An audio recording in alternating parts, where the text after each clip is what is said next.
Carney. A scheme in China trying to end stigma around menstruation has been gaining popularity across the country, with free sanitary towel dispensers appearing at hundreds of universities and schools. They're called sanitary pad support boxes and are being seen as a big move in a country where periods are still stigmatized. Well, Kerry Allen, our China media analyst, joins us now for more on this. Kerry, first of all, why is a grassroots movement like this needed in China? Well, there's not much conversation about women's health and sex education in general in China.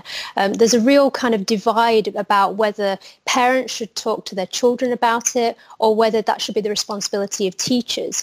And also, it's a difficult subject to approach, but sanitary towels are extremely expensive in China. So particularly in rural regions, it's very difficult for people to get access to sanitary towels. So yeah, it's a difficult conversation for people to have, but also they're not very accessible products to Chinese children, Chinese women.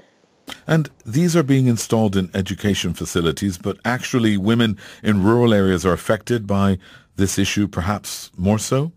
Yes, absolutely, yes. So this scheme all started after a middle school teacher put a box of sanitary pads in her student's bathroom.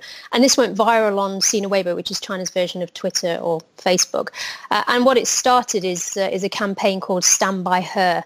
And so lots of people are using this hashtag online.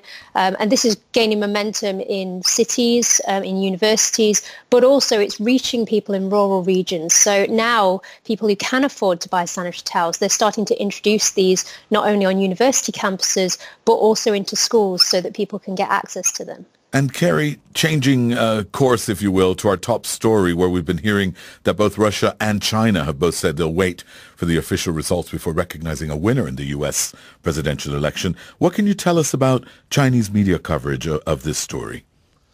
Well, the biggest talking point today is very much along the lines of how Trump will lose his special Twitter protections in January. I mean, people in China do really love talking about Trump. They are welcoming Biden. I mean, there's definitely a sense in the media that Biden in office would mean more stability for the wider world. But yeah, they're playing their cards still very close to their chest.